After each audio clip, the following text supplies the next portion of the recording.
दीदी जरा बताना, इन इन दोनों में से कौन सा वाला सही है? ये वाला ठीक है। पर कैसे दीदी?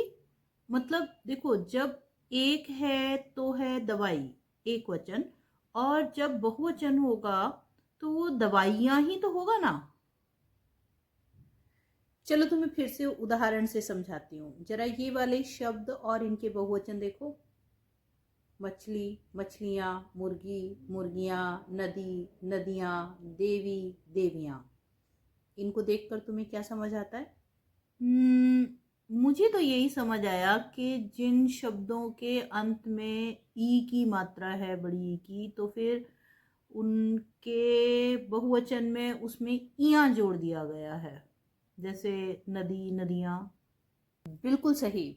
जिन स्त्रीलिंग शब्दों में ई की मात्रा अंत में आती है तो उनमें से ई की मात्रा हटाकर उसमें इयां जोड़ दिया जाता है। जैसे नदी में से ई हटाया और इयां जोड़ दिया, नदियां। पर दीदी, दवाई में तो ई की मात्रा, ओ, ई की मात्रा नहीं, यहां तो पूरी ई बैठी है।